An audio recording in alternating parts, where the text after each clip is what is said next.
ನಮಸ್ಕಾರ ವೀಕ್ಷಕರಿಗೆ, ಶಿವಚಕ್ರವರ್ತಿ ಚಾನೆಲ್ಗೆ ಸ್ವಾಗತ.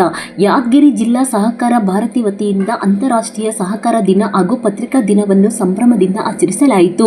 ಕಾರ್ಯಕ್ರಮವನ್ನು ಭಾರತ ಮಾತೆ ಹಾಗೂ ಲಕ್ಷ್ಮಣರಾವ್ ಇನಾಮದಾರ್ ಅವರ ಭಾವಚಿತ್ರಗಳಿಗೆ ಪುಷ್ಪಾರ್ಚನೆ ಮಾಡುವ ಮೂಲಕ ಉದ್ಘಾಟಿಸಲಾಯಿತು.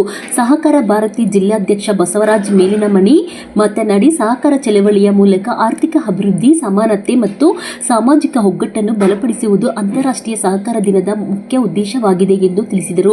ಪತ್ರಿಕಾ ದಿನದ ಅಂಗವಾಗಿ ಕಾರ್ಯನಿರತರ ಪತ್ರಕರ್ತರ ಸಂಘದ ಜಿಲ್ಲಾ ನಾಮನಿರ್ದೇಶಿತ ಕಾರ್ಯದರ್ಶಿ ವೆಂಕಟಗಿರಿ ದೇಶಪಾಂಡೆ ಅವರು ಪತ್ರಕರ್ತರ ಕರ್ತವ್ಯ ಮತ್ತು ಸಾಮಾಜಿಕ ಜವಾಬ್ದಾರಿಗಳ ಕುರಿತು ಮಾತನಾಡಿದರು. ಈ ಸಂದರ್ಭದಲ್ಲಿ ವಿವಿಧ ಕ್ಷೇತ್ರಗಳಲ್ಲಿ ಸೇವೆ ಸಲ್ಲಿಸಿದ ಪತ್ರಕರ್ತರು ಹಾಗೂ ಸಂಘದ ನೂತನ ಪದಾಧಿಕಾರಿಗಳನ್ನು ಸಹಕಾರ ಭಾರತಿ ವತಿಯಿಂದ ಸನ್ಮಾನಿಸಲಾಯಿತು. ವರದಿ ಹನುಮಂತ ದೋರಿ, ಯಾದಗಿರಿ ಜಿಲ್ಲೆ. ಇದು ನಿಮ್ಮ ನೆಚ್ಚಿನ ಶಿವಚಕ್ರವರ್ತಿ ಚಾನೆಲ್. ಪ್ರತಿಯೊಬ್ಬರು ನಮ್ಮ ಚಾನೆಲ್ ಅನ್ನು ಸಬ್ಸ್ಕ್ರೈಬ್ ಮಾಡಿ, ಲೈಕ್ ಮಾಡಿ ಹಾಗೂ ಶೇರ್ ಮಾಡಿ. ತಾಜಾ ಸುದ್ದಿಗಳು, ಜನಪರ ವಿಚಾರಗಳು, ತನಿಖಾತ್ಮಕ ವರದಿಗಳು ಮತ್ತು ಭ್ರಷ್ಟಾಚಾರದ ವಿರುದ್ಧದ ವಿಶೇಷ ಸುದ್ದಿಗಾಗಿ ಶಿವಚಕ್ರವರ್ತಿ ಚಾನೆಲ್ ವೀಕ್ಷಿಸುತ್ತೀರಿ. ಸತ್ಯದ ಪರ ಧ್ವನಿ, ಶಿವಚಕ್ರವರ್ತಿ ಚಾನೆಲ್.